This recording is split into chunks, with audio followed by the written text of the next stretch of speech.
Setiap malam aku selalu menyisihkan sebagian makananku untuk nenek yang tinggal di bawah jembatan. Tapi malam itu ia tiba-tiba menggenggam tanganku. Wajahnya pucat. "Malam ini jangan pulang ke kontrakanmu, besok kujelaskan alasannya," bisiknya panik. Awalnya kupikir ia hanya ketakutan, sampai aku melihat bayangan seseorang mengikuti langkahku. Dan saat aku menuruti pesannya, tak kusangka ternyata. Sebelum mulai, yuk absen dulu di kolom komentar. Dari kota mana saja? Sobat Kisah? Jangan lupa like dan subscribe ya. Dukunganmu membuat channel ini terus berkembang dan bisa menyajikan cerita yang lebih seru. Terima kasih. Namaku Sinta. Dulu aku pernah bermimpi hidup tenang bersama suami. Memiliki rumah kecil dengan pagar besi sederhana, dan halaman sempit tempat aku bisa menanam bunga kertas. Tapi itu hanya mimpi yang semakin jauh setiap kali aku membuka mata di pagi hari. Kini, setelah perceraian yang mematahkan banyak hal dalam diriku, aku tinggal di sebuah kontrakan mungil yang berderit setiap kali angin lewat. Dindingnya berjamur di beberapa titik, lantainya retak, dan atapnya mengeluarkan suara seperti hendak runtuh setiap kali hujan turun. Namun inilah satu-satunya tempat yang bisa ku mampu. Sejak berpisah, hidup terasa seperti perjalanan tanpa peta. Setiap hari aku bangun, berjuang mencari sedikit uang untuk bertahan, dan mencoba meyakinkan diri bahwa semua akan baik-baik saja suatu saat nanti. Aku selalu berkata begitu pada diriku.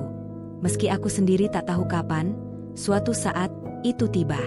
Aku bekerja apa saja yang bisa kulakukan. Kadang menjadi penjaga toko kecil, kadang membantu warung makan, kadang membersihkan rumah orang. Tidak ada yang pasti, tidak ada yang tetap. Hanya tubuhku yang terus kupaksa kuat. Aku selalu tertawa setiap ada orang berkata, "Yang penting semangat, Mbak." Mereka tidak benar-benar tahu rasanya hidup berdiri di antara serpihan mimpi yang sudah lama roboh. Namun, meski hari-hariku berat, ada satu hal yang membuatku selalu merasa sedikit lebih manusia. Seorang nenek gelandangan yang tinggal di bawah jembatan dekat pasar. Orang-orang memanggilnya Nenek Warti. Awalnya aku hanya pernah melihat beliau dari kejauhan. Duduk di tikar lusuh sambil menggenggam cangkir plastik yang mungkin dulu pernah berwarna putih. Rambutnya kusut, kulitnya keriput, dan pakaiannya compang-camping. Banyak yang menghindar saat ia lewat. Beberapa anak kecil mengejeknya. Tapi setiap kali aku melihat beliau, entah kenapa, ada sesuatu yang menusuk dadaku. Sesuatu yang menandakan bahwa beliau bukan hanya gelandangan. Ada semacam wibawa yang kadang muncul dari cara duduknya, dari cara ia menunduk atau sekadar menatap sungai kotor di bawah jembatan itu. Aku tidak tahu apa itu. Pertemuanku dengannya bermula ketika aku pulang membawa bungkusan nasi yang gagal terjual di warung tempatku bekerja. Daripada basi, aku memilih membawanya pulang. Saat melewati jembatan, aku melihat nenek itu menggigil sendirian. Aku tak tahu apa yang merasukiku waktu itu. Aku berhenti. Lalu aku menyodorkan bungkusan nasi itu. "Ini, Nek, kalau mau," ucapku canggung. Aku masih ingat tatapan matanya saat itu. Mata yang berisi banyak cerita, terlalu banyak untuk tubuh setua itu. Beliau menerima perlahan, dan untuk pertama kalinya aku mendengar suaranya. "Terima kasih, Enduk." Suara yang pelan namun jernih. Sejak itu, setiap kali ada makanan tersisa, aku selalu menyisihkan sedikit untuknya. Dan karena hal itulah, entah bagaimana kami mulai terbiasa bertemu. Hari-hariku berjalan seperti biasa. Bekerja seadanya, pulang dengan tubuh lelah, dan mampir ke bawah jembatan. Nenek Warti jarang berbicara. Beliau lebih sering diam, menatap jauh, seolah sedang memikirkan sesuatu yang orang lain tidak akan pernah paham. Kadang aku bertanya, "Nenek punya keluarga?" Beliau hanya tersenyum samar dan menggeleng. Ada satu hal yang membuatku semakin aneh tentang beliau. Meskipun hidup di jalanan, cara beliau berbicara tidak seperti pengemis. Pilihan katanya rapi. Cara beliau memanggilku, "Enduk," terdengar seperti panggilan lembut dari perempuan yang dulu mungkin pernah dihormati oleh banyak orang. Tapi siapa aku berani menebak masa lalu orang? Aku hanya Sinta, wanita yang bahkan masa depan sendiri pun tak sanggup kupastikan. Malam itu aku pulang lebih larut dari biasanya. Warung tempatku bekerja dipenuhi pelanggan, sehingga aku diperbolehkan lembur untuk mendapatkan uang tambahan. Langit gelap pekat. Lampu jalan berkelip seperti hendak padam. Aku sangat lelah, Tapi hati kecilku berkata aku harus tetap mampir ke jembatan itu. Saat berjalan menuruni tangga menuju sisi bawah jembatan, aku melihat Nenek Warti duduk membelakangiku. Beliau tampak gelisah.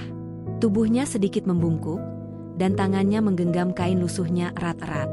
Aku mendekat perlahan. "Nek, ini aku. Mau ku kasih roti tadi?" kataku pelan. Beliau tidak menjawab. Saat akhirnya menoleh, ada sesuatu di matanya yang belum pernah kulihat sebelumnya. Ketakutan yang dalam, ketakutan yang membuat bulu kuduku meremang meski angin malam cukup sejuk. Sebelum aku sempat bicara, beliau memegang tanganku. Genggamannya kuat, tidak seperti biasanya. Hampir seperti seseorang yang berusaha menahan sesuatu agar tidak pecah. "Enduk, jangan pulang malam ini," bisiknya lirih. "Apa?" Aku tertegun. "Jangan pulang. Tolong dengarkan. Malam ini, jangan pulang ke kontrakanmu." Aku tertawa gugup. "Kok gitu, Nek? Ada apa?" Beliau menggeleng cepat, napasnya tersengal seolah sedang berjuang melawan rasa takut yang tidak ku mengerti. "Aku mohon, inapkan dirimu di hotel. Yang manapun. Yang dekat sini juga boleh. Tapi jangan pulang." Aku membeku. Kata-katanya menggelegar dalam kepalaku. Beliau belum pernah berbicara sepanjang itu, apalagi dengan suara penuh kecemasan. Jantungku berdetak keras. "Nek, ada apa? Ada sesuatu yang Nenek lihat?"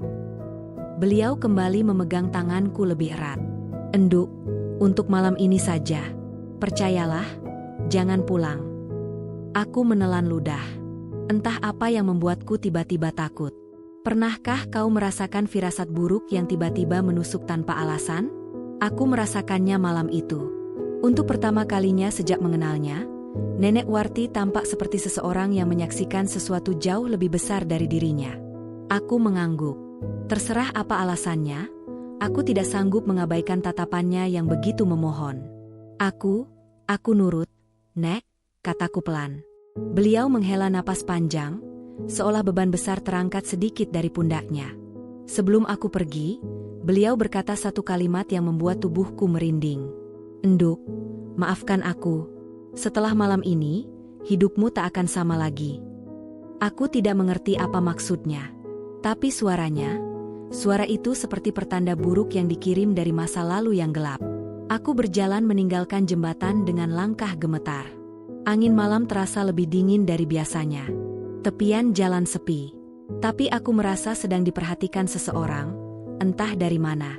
Bayangan ketakutan itu mengikuti sampai aku tiba di sebuah hotel kecil di pinggir jalan. Bangunannya catnya mengelupas, tetapi lampunya terang. Aku masuk, menyewa kamar murah, lalu duduk di ranjang sambil memeluk diriku sendiri. Aku menatap langit-langit kusam kamar itu. Peringatan Nenek terus bergema. Ada apa di rumahku? Apa yang Nenek tahu? Kenapa beliau terlihat seperti sedang menyimpan rahasia besar? Malam itu, untuk pertama kalinya sejak tinggal di kontrakan itu, aku tidak berani pulang. Dan aku tidak tahu, keputusan itu akan mengubah seluruh hidupku. Karena sejak malam itu, aku mulai menyadari satu hal. Nenek Warti bukan sekadar gelandangan. Dan kehidupanku, ternyata tidak sesederhana yang kubayangkan selama ini. Aku terbangun karena suara keras dari luar kamar hotel. Entah pintu yang dibanting atau barang yang jatuh, aku tidak yakin. Yang jelas, detak jantungku langsung melonjak. Tubuhku masih berada di antara sadar dan ngantuk. Tapi pikiranku langsung menebak-nebak kemungkinan buruk. Aku duduk perlahan, memeluk lutut sambil menatap pintu yang tertutup rapat. Jam dinding kamar hotel tidak menunjukkan angka, hanya goresan-goresan sebagai penanda waktu. Meskipun samar, aku tahu malam masih panjang. Aku menarik napas panjang, mencoba menenangkan diri, namun tubuhku tetap bergetar. Pesan Nenek Warti tadi malam kembali berputar dalam pikiranku. Jangan pulang malam ini. Aku mohon, jangan pulang ke kontrakanmu.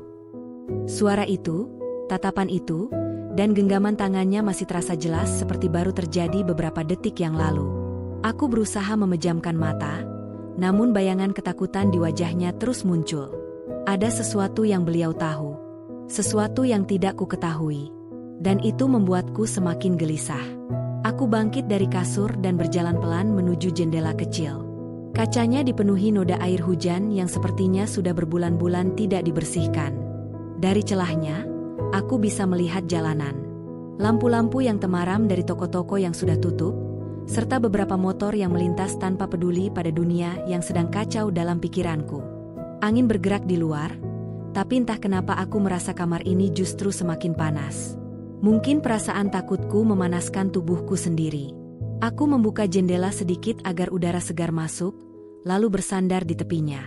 Sejenak, aku memikirkan kemungkinan bahwa nenek itu mungkin hanya panik tanpa alasan jelas. Tapi tidak, aku menyingkirkan kemungkinan itu.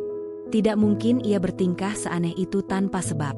Nenek Warti selalu terlihat seperti orang yang menerima hidup dengan pasrah, bukan seseorang yang sering ketakutan. Tatapannya semalam, itu bukan ketakutan biasa.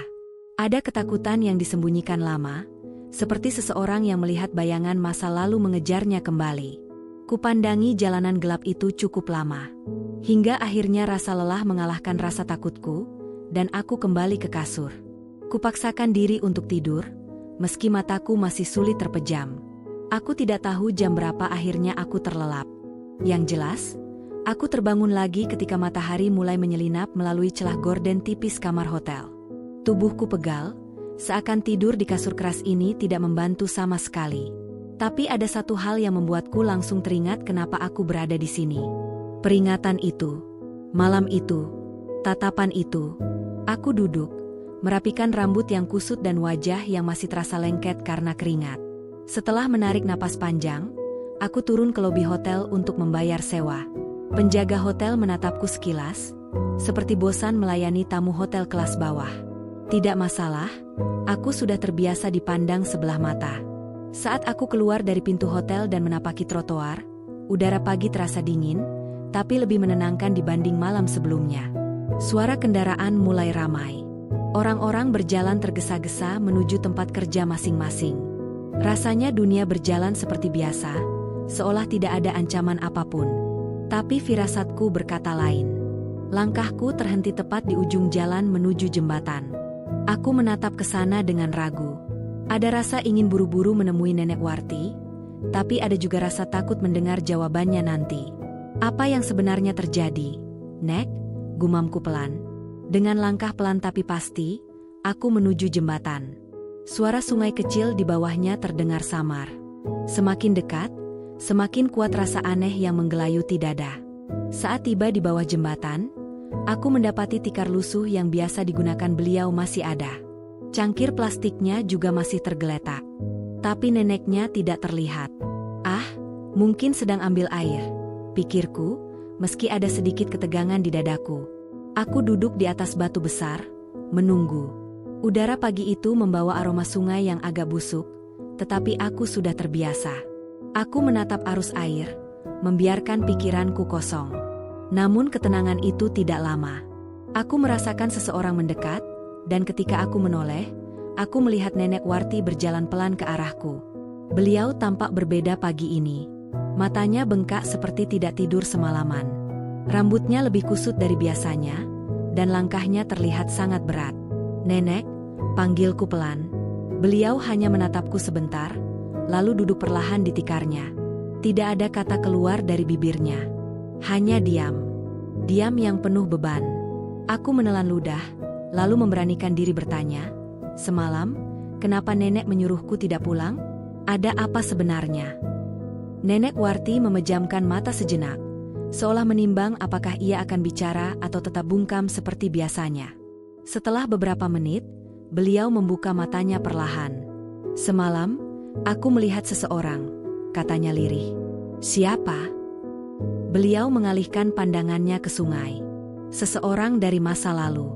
Seseorang yang aku kira tidak akan pernah muncul lagi." Aku merasakan tenggorokanku mengering.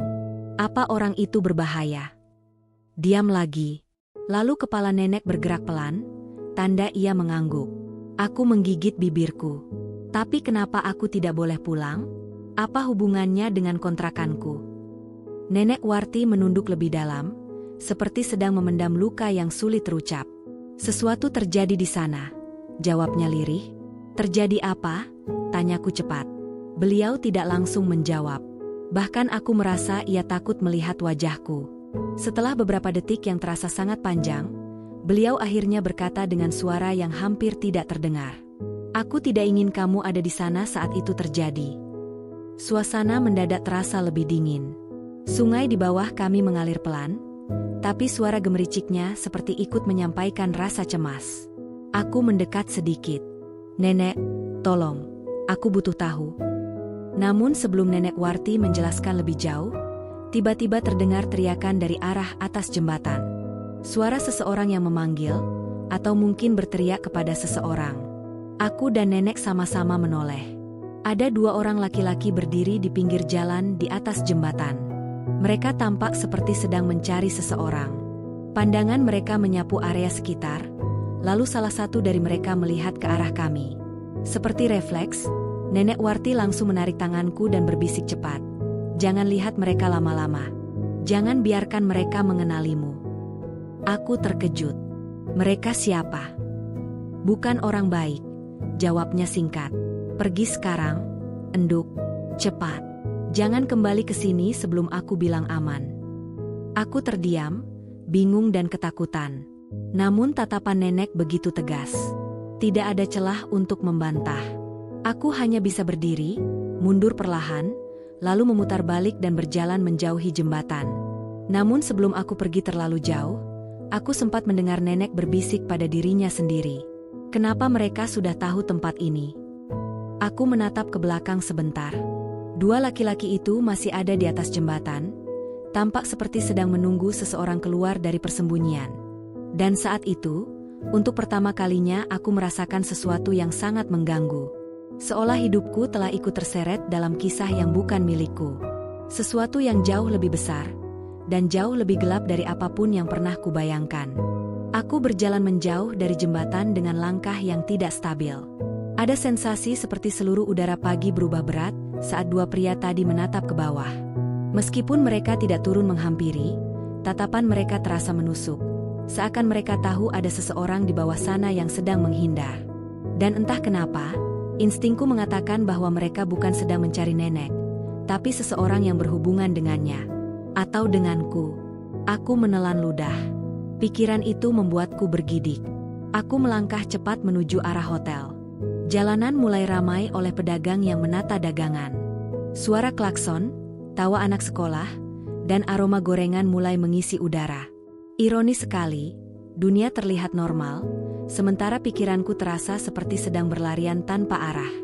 Aku tiba di depan hotel tempatku menginap semalam. Dari luar terlihat muram dan lusuh. Namun pagi ini rasanya seperti satu-satunya tempat yang sedikit lebih aman daripada kontrakanku. Aku berdiri beberapa detik di depan pintu, mencoba mengambil napas panjang sebelum masuk.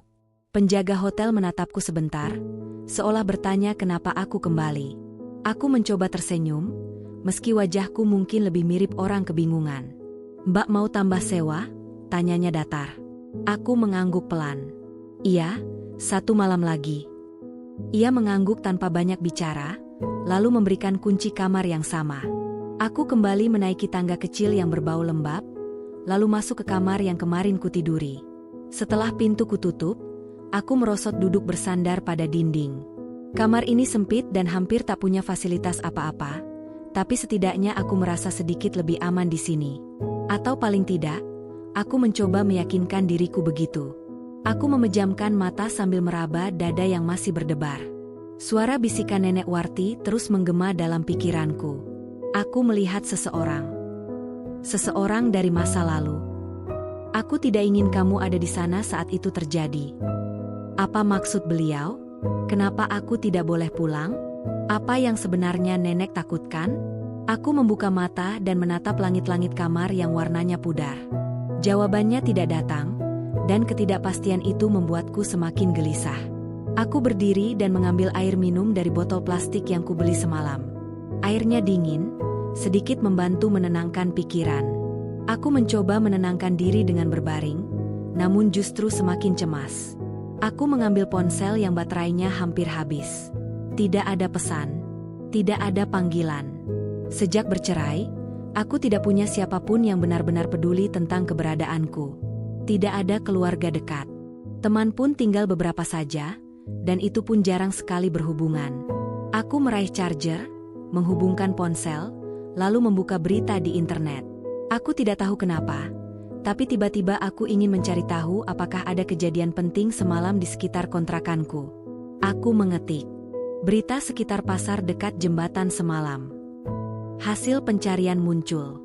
Ada satu judul berita yang langsung membuatku terdiam. Kejadian menghebohkan di area kontrakan pinggir pasar.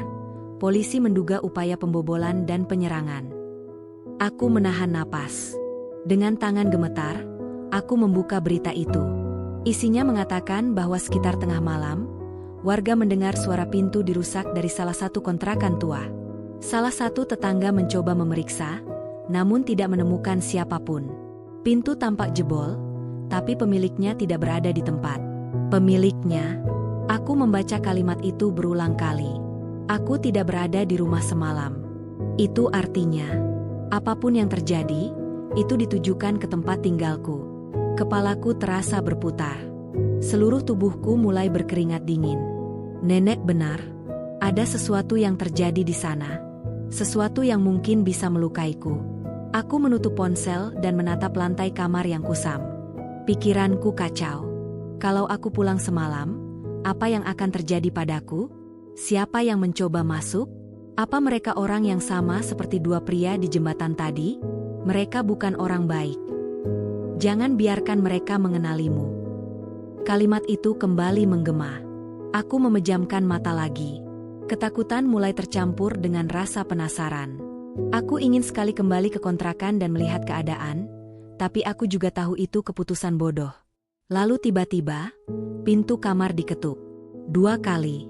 Pelan. Tapi cukup membuat napasku tersedak. Aku menahan suara. Tidak bergerak. Tidak bernapas. Ketukan itu terdengar lagi, kali ini sedikit lebih keras. Permisi, kamar ini sudah waktunya dibersihkan. Suara perempuan. Tenang. Tidak mengancam. Aku menghela napas lega. Petugas kebersihan hotel.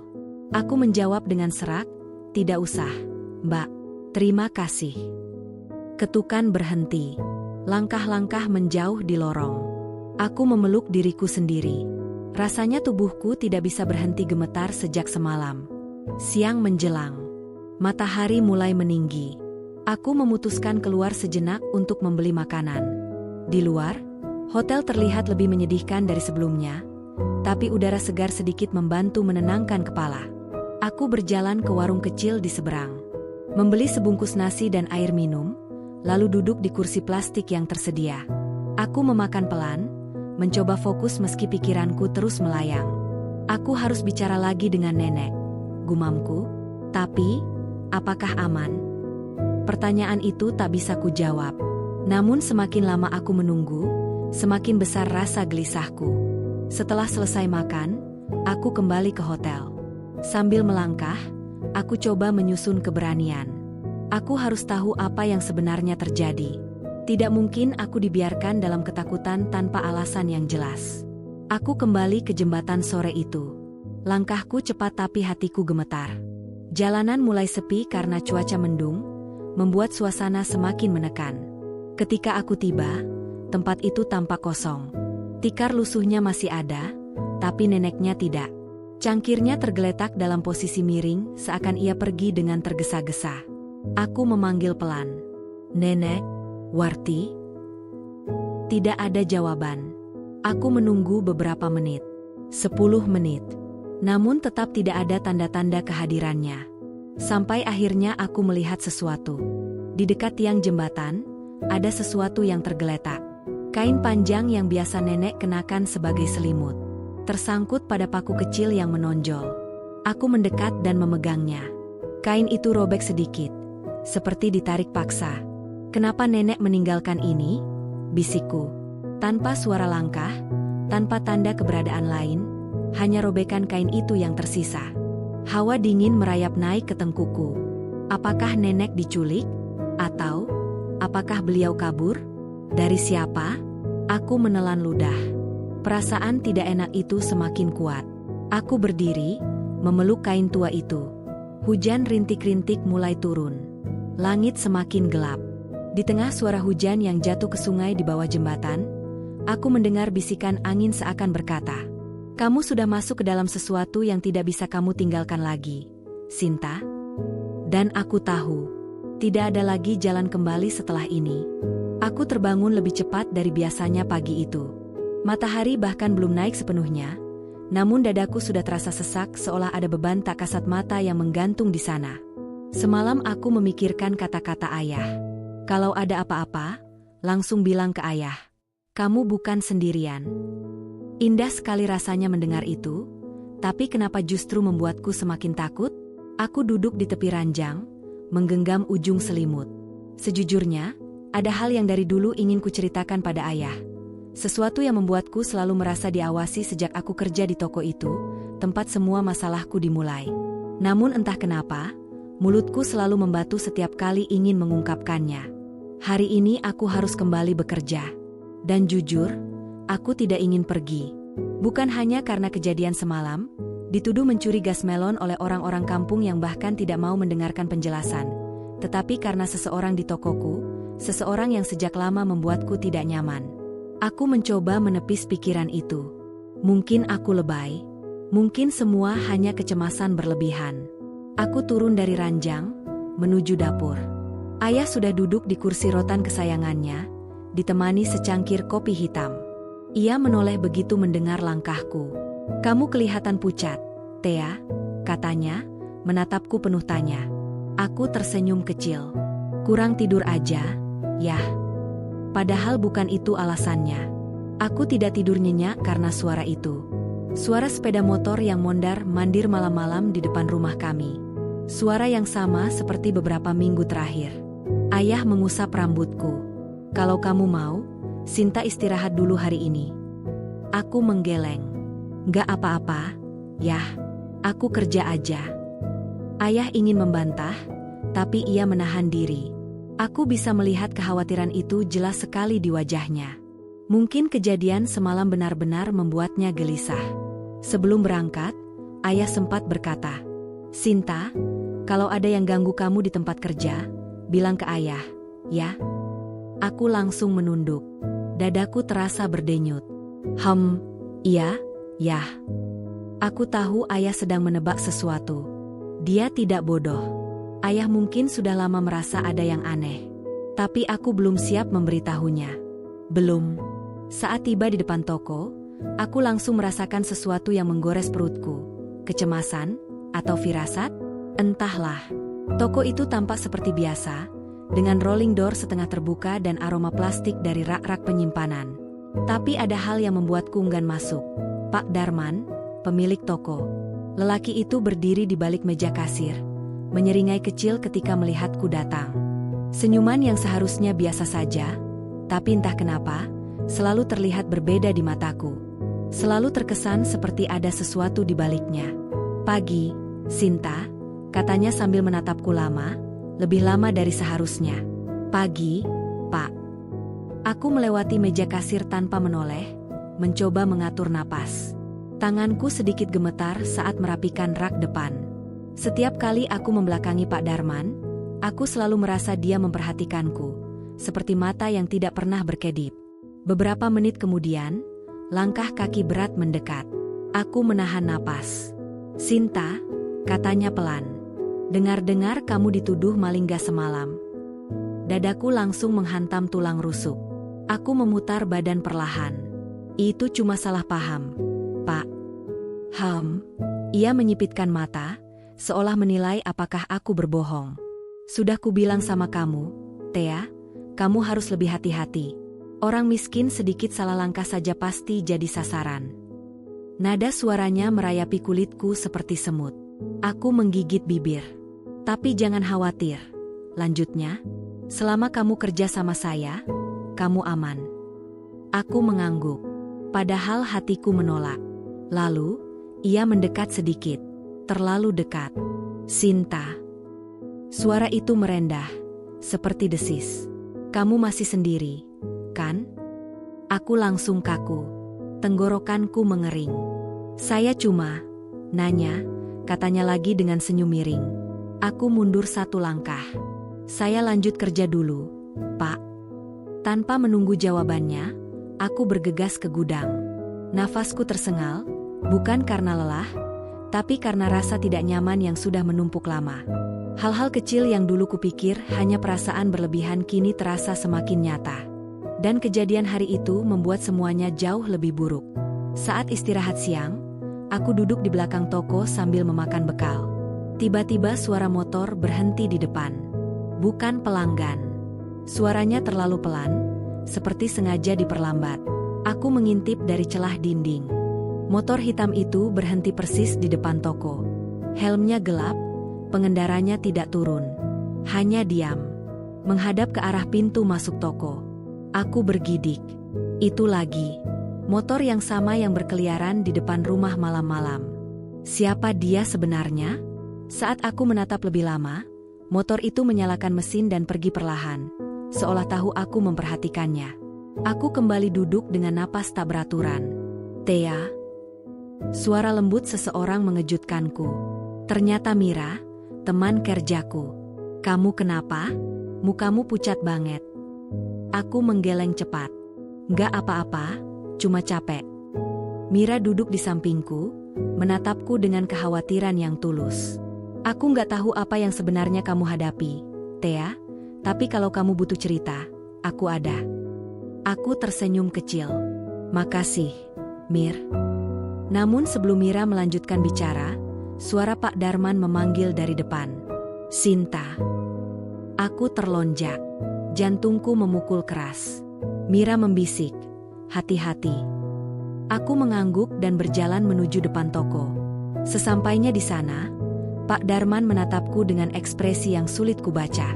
Kamu ikut saya ke gudang belakang sebentar, katanya pelan. Toko mau saya cek stoknya. Perlu bantuan. Nada suaranya tidak biasa, lebih berat, lebih rendah. Dan entah kenapa, kata-katanya terasa mengancam. Angin dingin merambat dari tulang punggungku. Aku berdiri kaku. Tapi Pak, saya masih. Cepat. Sekarang. Suaranya berubah keras. Aku tersentak. Dengan langkah gemetar, aku mengikutinya menuju gudang belakang. Setiap detik terasa berat. Setiap langkah terasa seperti menuju tempat yang seharusnya tidak kudatangi. Ketika kami sampai di pintu gudang, Pak Darman berhenti dan menoleh ke arahku. Senyum itu muncul lagi. Senyuman yang sejak awal tidak pernah bisa membuatku tenang. Dan untuk pertama kalinya, aku benar-benar merasa bahwa ada sesuatu yang sangat salah. Pintu gudang itu berderit pelan saat dibuka Pak Darman. Suaranya memanjang, seperti sebuah peringatan halus yang merambati kulitku. Di dalam, aroma barang-barang lama bercampur debu memenuhi udara. Cahaya yang masuk hanya dari jendela kecil di sudut ruangan, membuat ruangan terlihat lebih gelap dari biasanya. Ayo masuk, katanya tanpa menoleh. Aku menelan ludah. Rasanya setiap langkahku berat dan kaku, tapi aku tidak punya pilihan. Mira tidak terlihat. Suara di toko juga hilang.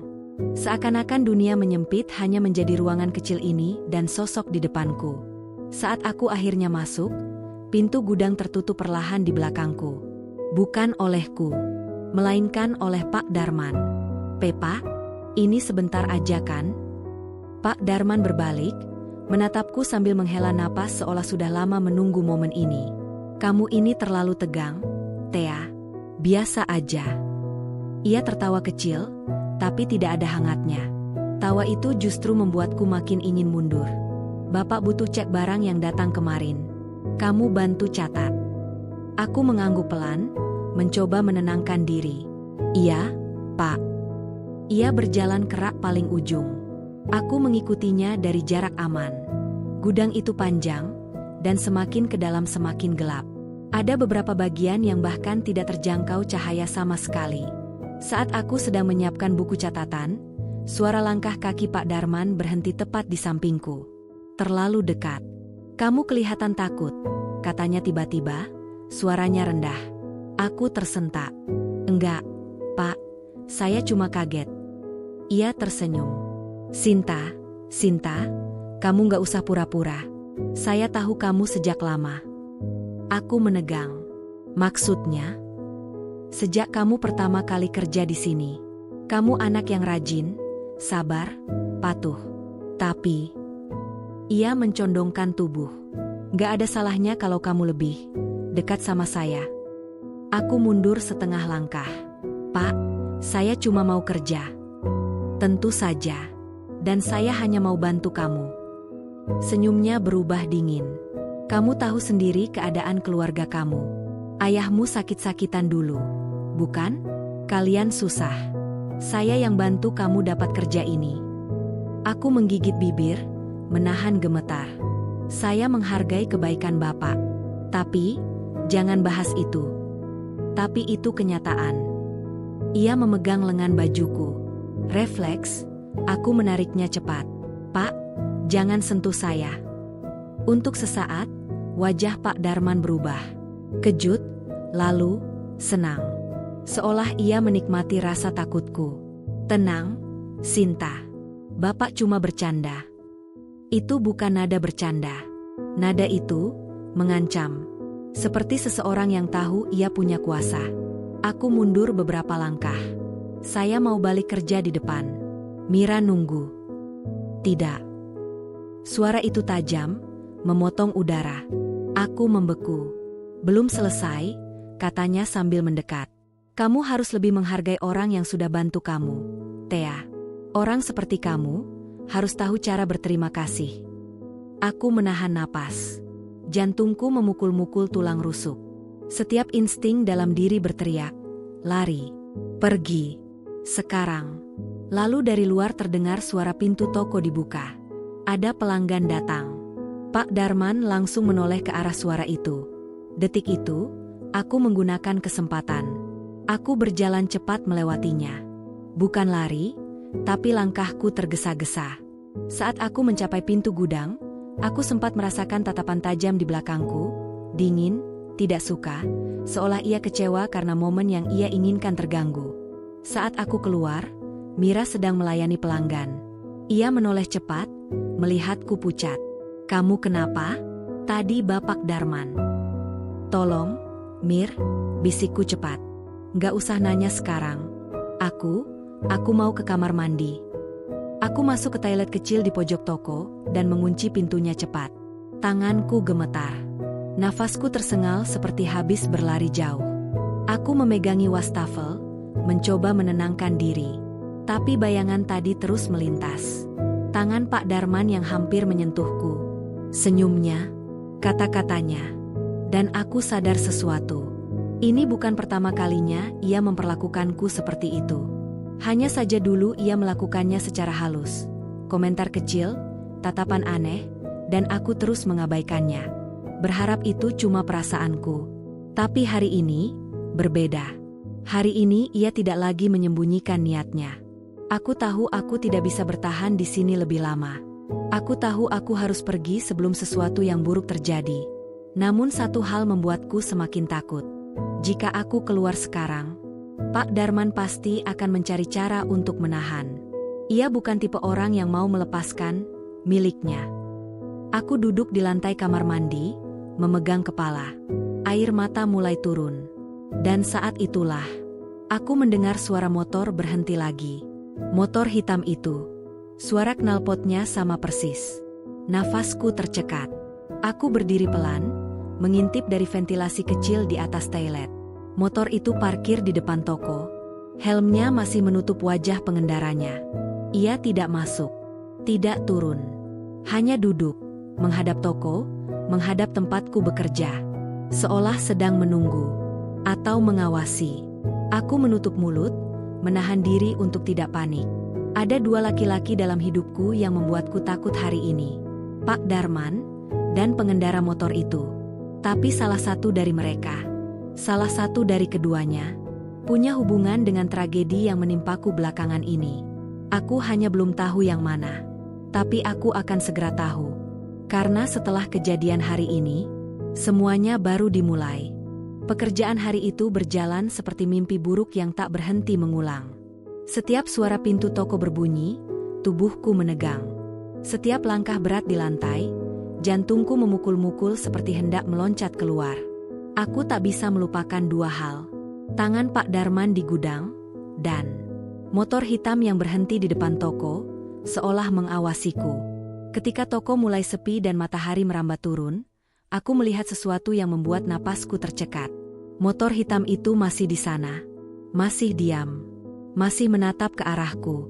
Siapapun yang ada di balik helmnya tidak bergerak sedikit pun. Seperti patung hidup. "Sin, kamu kenapa pucat gitu?" Mira berbisik sambil menghitung uang di kasir. Aku hanya menggeleng, tapi mataku tak lepas dari motor itu. Mira mengikuti arah pandangku. "Itu motor? Dari tadi?" Aku mengangguk pelan. "Serem banget sumpah, dari pagi, kan?" Aku tidak menjawab. Jawabannya terlalu menakutkan untuk diucapkan. Toko akhirnya tutup ketika langit berubah warna menjadi jingga gelap. Aku membereskan barang sambil mencuri pandang keluar. Motor itu masih ada. Tapi saat Pak Darman keluar dari ruangannya, motor itu mendadak pergi. Melaju cepat, melewati toko seolah tidak pernah berhenti di sana. Seolah menghindari dilihat oleh seseorang. Seolah hanya mengawasiku. Ketika motor itu menghilang, aku seharusnya merasa lega. Tapi anehnya justru dada ini semakin sesak. Seperti firasat yang menjerit, ini belum selesai. Dalam perjalanan pulang, aku memastikan tidak ada yang mengikuti. Setiap suara kendaraan membuatku menoleh cepat. Setiap bayangan membuat jantungku tersentak. Ketika akhirnya sampai di jembatan tempat Nenek Warti tinggal, aku merasa sedikit lebih tenang.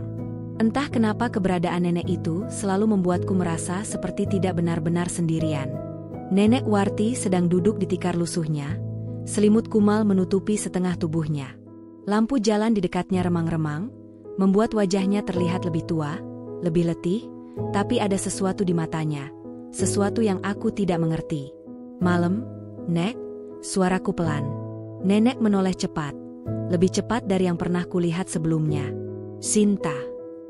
Suaranya bergetar. Tidak seperti biasa. Aku merasakan bulu kuduk berdiri. "Nek, kenapa?" Nenek Warti meraih pergelangan tanganku.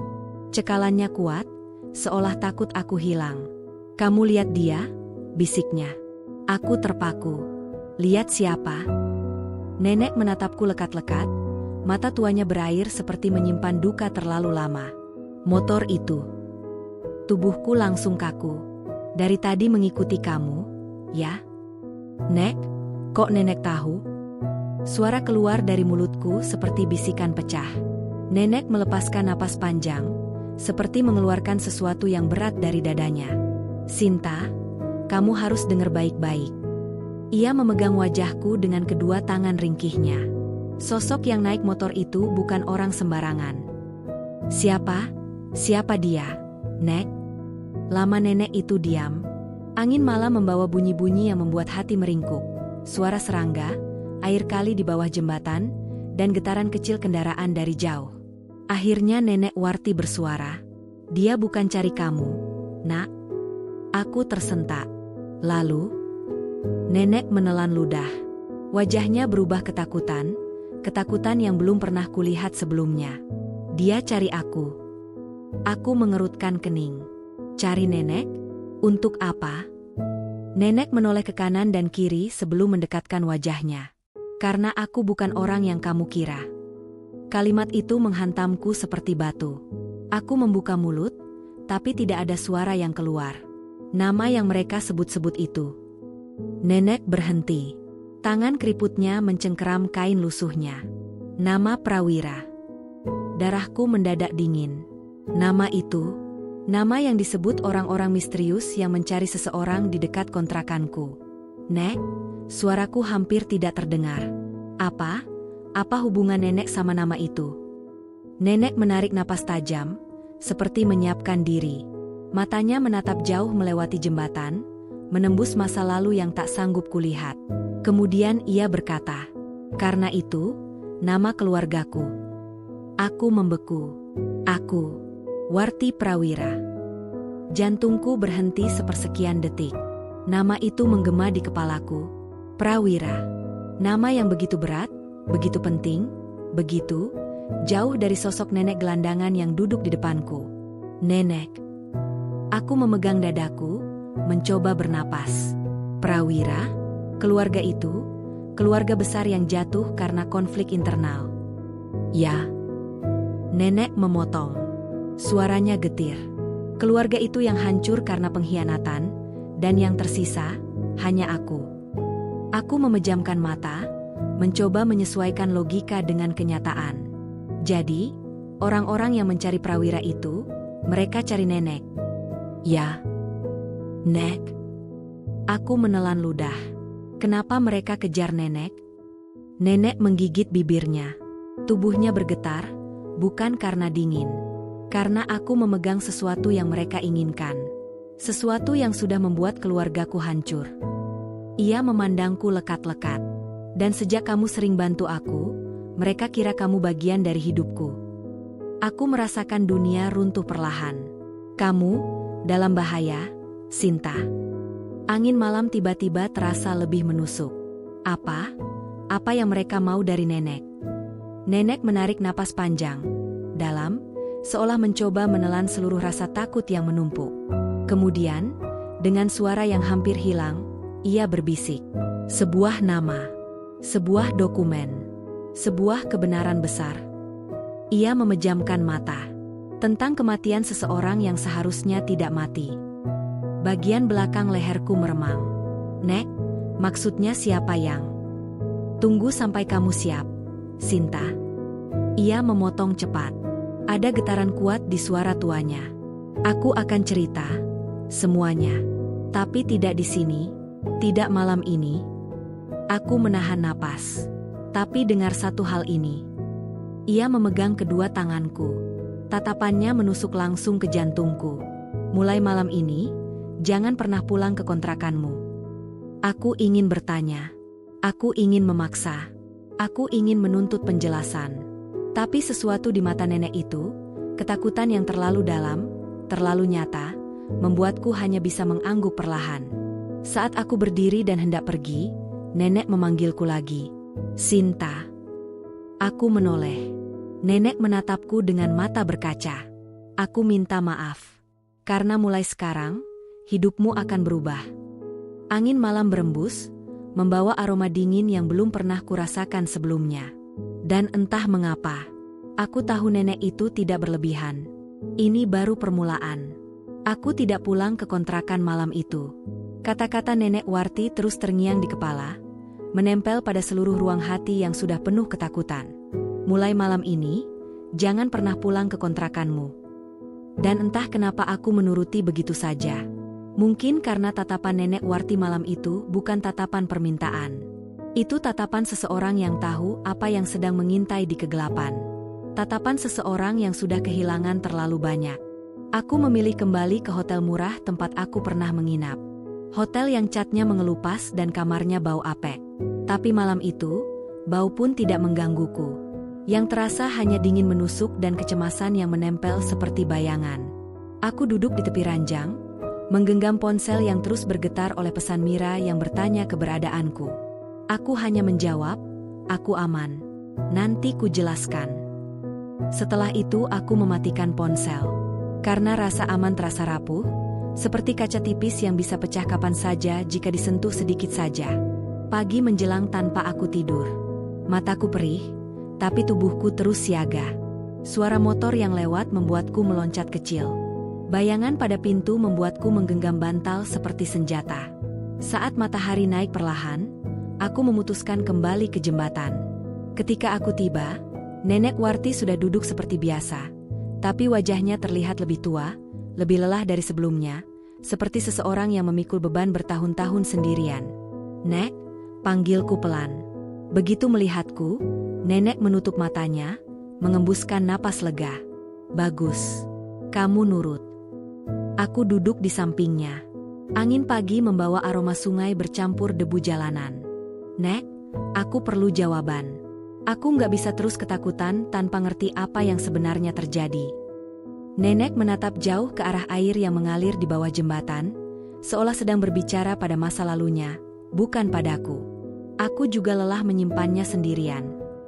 Suaranya pecah. Dan mungkin, sudah waktunya kamu tahu. Aku menggenggam tangan nenek. Ceritakan, Nek. Aku di sini. Hening sesaat. Lalu perlahan, nenek mulai bicara, dengan suara yang seperti retakan gunung es yang mencair. Nak, aku bukan Warti seperti yang kamu kenal. Nama lengkapku, Warti Prawira. Aku menelan ludah. Nama itu, keluarga itu, bukankah mereka keluarga besar yang pernah berkuasa di... Nenek mengangguk. Keluarga yang punya tanah luas, bisnis besar, jabatan tinggi, dan musuh yang sama besar. Aku menatap nenek, tubuhku menegang. Musuh yang akhirnya menghancurkan mereka. Nenek menarik napas panjang, kemudian melanjutkan. Aku punya seorang adik laki-laki. Sangat ambisius. Terlalu ambisius. Ia ingin memperluas kekuasaan keluarga, mengambil alih bisnis-bisnis besar, bahkan mencampuri politik. Nenek mengusap wajahnya, tampak menahan luka yang terlalu lama disimpan. Adikku pernah bilang, dunia ini akan tunduk pada orang yang paling berani mengambil risiko. Ia tersenyum pahit. Dan ia mengambil terlalu banyak risiko, termasuk menghilangkan seseorang yang tidak seharusnya hilang. Aku menegang. Maksud nenek, ada yang dibunuh. Nenek mengangguk pelan. Matanya berkaca, tapi bukan hanya sedih, ada rasa bersalah yang sangat besar. Korban itu bukan orang biasa. Ia seseorang yang memiliki posisi penting dan dokumen-dokumen penting, dokumen yang terkait dengan adikku. Nenek memejamkan mata. Dan dokumen itu, sebelum korban itu mati, diserahkan pada orang yang ia percayai. Pada aku. Dunia seperti berhenti sesaat. Jadi, dokumen yang orang-orang itu incar, ada pada nenek. Warti menggeleng. Saat itu, aku takut. Terlalu takut. Aku merasa keluargaku sendiri sudah menjadi bangunan besar yang akan runtuh. Aku menyembunyikan dokumen itu. Ia menunduk. Sampai sekarang aku bahkan tidak tahu apakah dokumen itu masih ada atau sudah diambil seseorang. Aku memijat pelipis.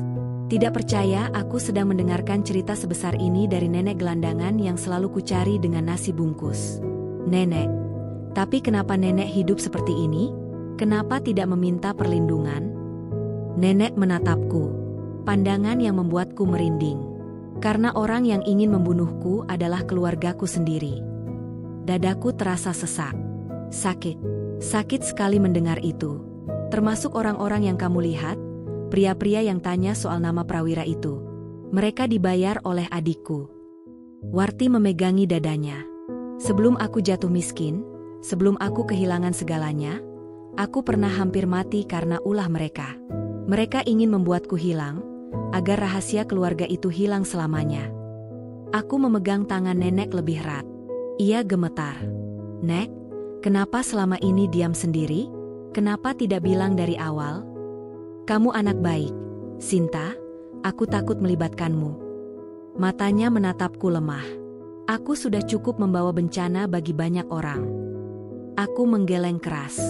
Tidak, Nek. Nenek menyelamatkan aku. Nenek minta aku jangan pulang malam itu. Tanpa nenek, aku mungkin. Aku tahu ada yang datang ke kontrakanmu malam itu. Potong nenek cepat. Seseorang yang juga mengejarku. Aku tertegun. Motor hitam itu. Nenek mengangguk. Itu bukan orang yang bekerja untuk adikku. Nenek menelan ludah. Dia lebih berbahaya. Aku merasakan dingin merayap ke seluruh tubuhku. Dia? Siapa? Nenek menatapku dengan mata yang ketakutan. Dia anak dari pria yang dibunuh oleh adikku. Dadaku seperti ditusuk dari dalam. Dia pikir, aku yang membunuh ayahnya. Aku menutup mulutku, menahan napas yang mendadak hilang. Tapi dia salah. Aku hanya saksi, sekaligus pembawa rahasia terakhir ayahnya. Nenek menunduk dalam-dalam. Itulah sebabnya dia mengejar aku. Dan karena kamu sering terlihat bersamaku, dia pikir kamu terlibat. Aku memejamkan mata. Suara motor hitam. Tatapan dari balik helm. Perasaan dia selalu mengawasiku. Semua itu tiba-tiba masuk akal. Aku gemetar. Bukan hanya takut, tapi juga marah karena dunia ini begitu kejam kepada nenek setua itu. Nek. Aku memegang wajah nenek dengan kedua tanganku. Apapun yang terjadi, aku nggak akan tinggalin nenek. Nenek membuka mata. Ada air mata yang perlahan jatuh. Kenapa kamu begitu baik padaku, Nak? Karena aku tahu rasanya ditinggalkan. Karena aku tahu rasanya dianggap tidak berharga. Karena aku tahu rasanya hidup sendirian dan berharap ada satu saja orang yang peduli. Tapi aku tidak mengatakannya. Aku hanya menarik napas dalam. Karena nenek nggak pantas sendirian. Sama kayak aku. Nenek mulai menangis.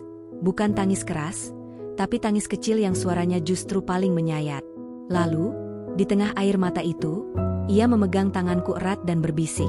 Sinta, mulai hari ini kamu harus lebih hati-hati. Karena setelah aku cerita semua ini, mereka tidak hanya mengejarku. Jantungku serasa berhenti. Mereka akan mengejar kamu juga. Angin di bawah jembatan tiba-tiba terasa lebih dingin. Langit mendung, seolah ikut menyimpan rahasia yang baru terungkap. Dan saat aku memandang mata nenek itu, aku sadar, tidak ada jalan kembali. Hidupku telah berubah selamanya. Aku kembali memandang Nenek Warti yang duduk di depanku.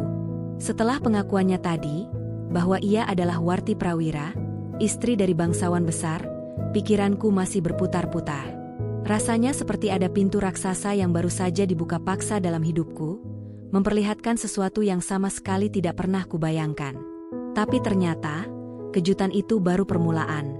Karena di bab ini, rahasia yang sesungguhnya mulai terlihat. Kau harus tahu semuanya malam ini, Sinta. Nenek Warti menatapku lama, seperti menimbang apakah aku siap atau tidak menerima kenyataan berikutnya. Sorot matanya berubah. Tidak lagi seperti seorang gelandangan ringkih yang kutemui di bawah jembatan. Ada wibawa, aura yang membuatku merinding. Tanganku ikut bergetar. Kenapa? Kenapa aku merasa seakan semakin jauh aku masuk ke dalam kisah hidupmu, semakin banyak yang bisa membahayakanmu? Tanyaku lirih. Ia mengangguk pelan, seperti mengakui ketakutanku. Sebab memang begitu, Nak, katanya pelan. Rahasia yang kubawa, bukan hal yang bisa dibiarkan begitu saja. Ada orang-orang yang mengincarnya. Ada yang ingin memastikan aku tidak pernah bicara. Buluku berdiri. Lantas, bagaimana bisa aku tidak terlibat jika aku sudah mendengar setengahnya? Nek, siapa mereka? Bisikku. Nenek Warti menegakkan tubuhnya. Suaranya lebih tegas saat menjawab. Orang-orang yang merampas hidupku. Yang membuatku kehilangan semuanya. Ia memejamkan mata, seperti sedang mengumpulkan keberanian untuk membuka pintu kenangan yang selama ini ia kunci rapat-rapat. Lalu nenek mulai bercerita, aku pernah hidup berkecukupan. Tidak, bukan sekadar berkecukupan. Aku hidup sebagai bagian dari keluarga terpandang. Prawira. Nama itu, dulunya sangat dijunjung. Aku merasa seperti sedang mendengar kisah dari dunia lain. Tapi kebanggaan itu membawa bencana. Lanjutnya, suamiku, almarhum Wijaya, memiliki kepercayaan terlalu besar pada orang yang salah.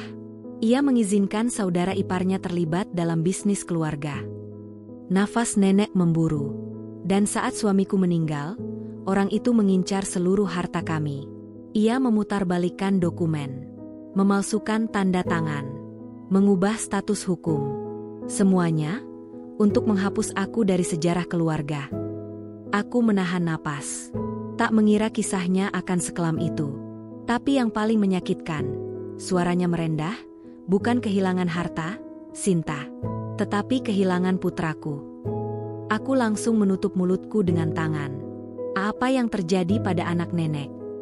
Nenek Warti menatap ke jendela, pada kegelapan malam yang seolah memantulkan ingatannya. Mereka memaksanya untuk memilih. Bergabung dengan konspirasi atau dimusnahkan. Ia menolak.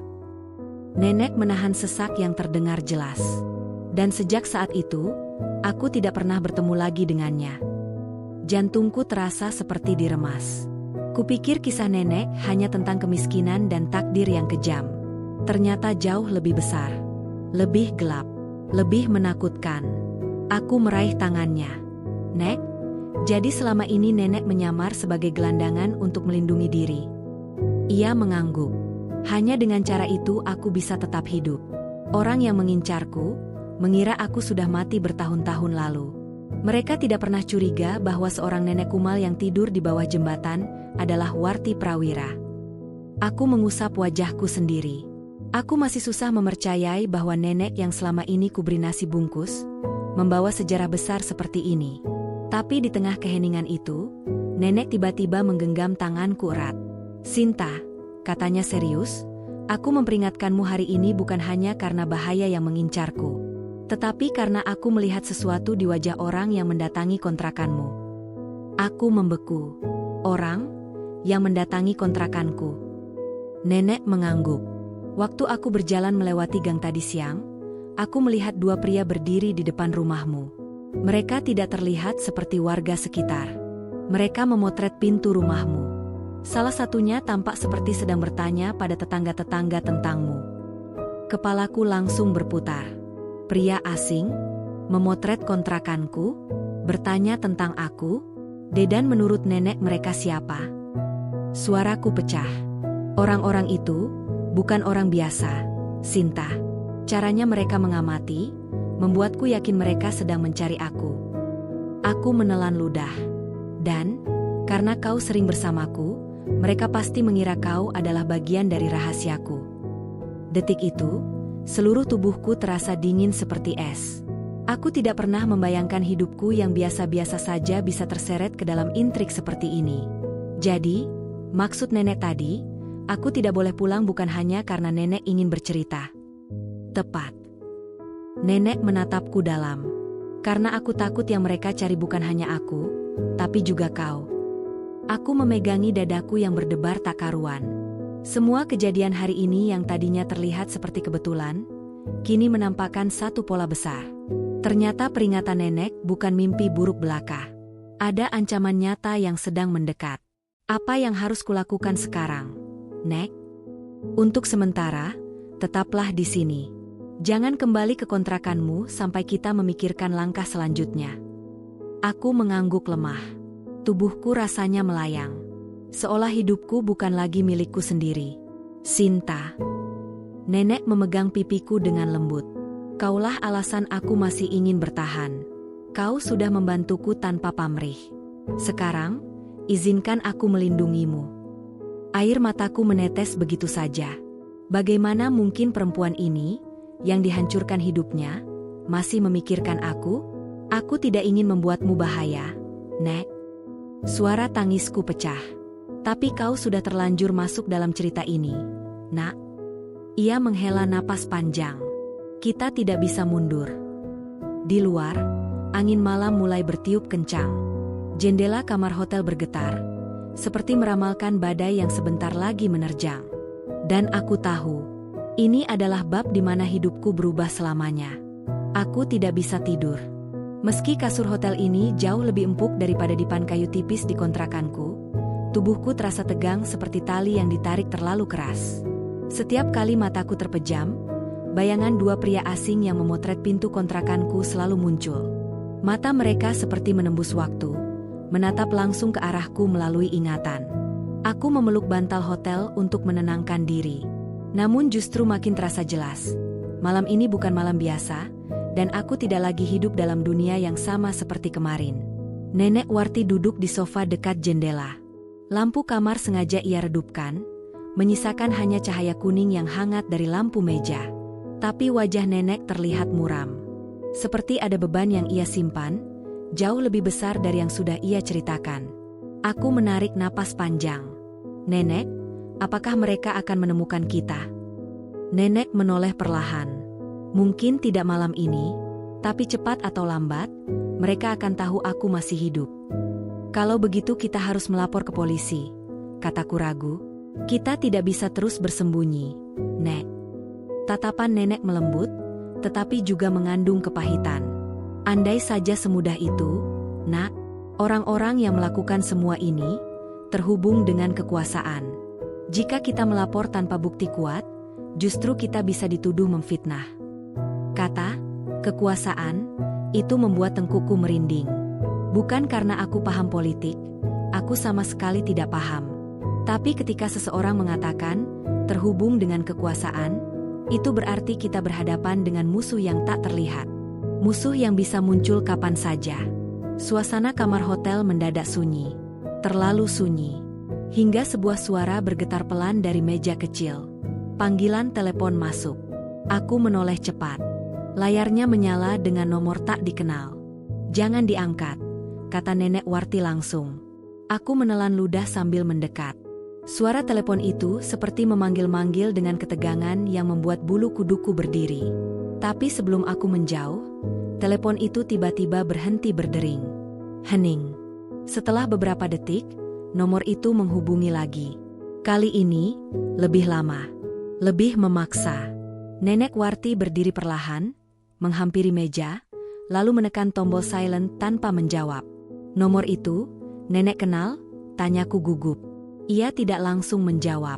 Hanya memandang layar yang kini gelap. "Aku tidak kenal nomornya," bisiknya, "tapi aku mengenal caranya." Caranya? Caranya menekan.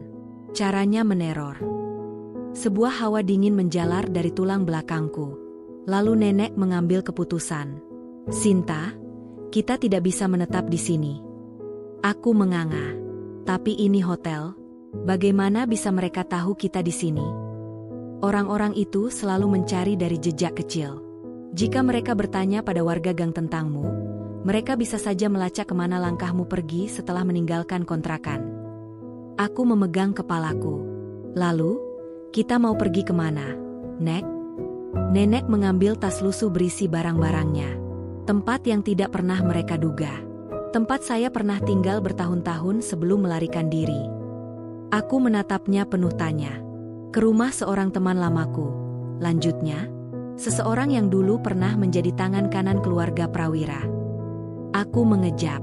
"Jadi, dia orang yang Nenek percaya?" "Ya, satu dari sedikit orang yang masih bisa kupercaya." Kupikir kami akan bersiap-siap malam itu juga. Tapi Nenek malah duduk kembali, menghela napas dalam. "Kita akan menunggu sampai lewat tengah malam. Saat orang-orang tidur, saat jalanan sepi." Aku mengangguk, meski perasaanku campur aduk. Beberapa jam kemudian, pukul, bukan angka, tapi larut malam, ketika kota telah sunyi, Nenek Warti memintaku bersiap. Aku memakai jaket, mengambil tas kecil yang hanya berisi dokumen penting. Tanganku berkeringat, kakiku dingin, tapi aku siap. Atau setidaknya, aku berusaha untuk siap. Nenek Warti membuka pintu pelan-pelan, memastikan lorong hotel sepi sebelum kami melangkah keluar. Kami berjalan menuruni tangga, tidak menggunakan lift untuk menghindari kamera. Setiap suara kecil yang muncul, kaki melangkah, pintu terbuka dari kamar lain, dengungan AC, semua terasa mencurigakan. Aku merapatkan gandenganku pada tas. Begitu sampai di parkiran, Nenek menunjuk sebuah mobil taksi online yang sudah ia pesan sebelumnya. "Taksi ini atas nama siapa?" bisikku. "Bukan atas namaku," jawabnya pelan. Jawaban itu saja sudah cukup membuatku sedikit lega. Kami masuk ke dalam mobil. Sopir hanya tersenyum sopan tanpa banyak bicara. Itu bagus, karena aku tidak ingin ada percakapan tambahan malam itu. Begitu mobil berjalan, aku menatap keluar jendela. Lampu-lampu kota terlihat seperti kunang-kunang jatuh, bergerak cepat dan memudar. Namun, di kejauhan, tepat sebelum taksi berbelok ke arah jalan besar, aku melihat sesuatu. Sebuah motor berhenti di depan hotel. Dua pria mengenakan jaket gelap.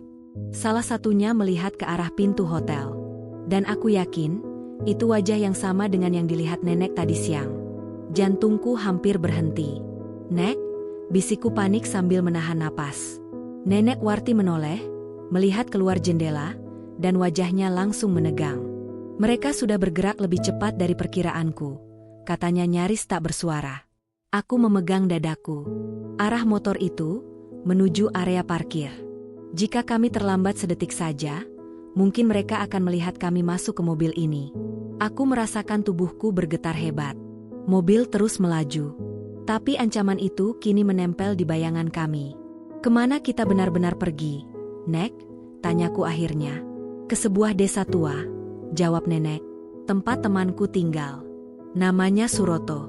Dia dulu orang kepercayaan suamiku, Jauh sebelum semua kekacauan ini terjadi. Apa dia bisa menolong kita? Dia satu-satunya harapan kita malam ini. Aku menarik napas dalam-dalam. Untuk pertama kali sejak semua ini terjadi, aku merasa seperti sedang dikejar oleh sesuatu yang tidak terlihat.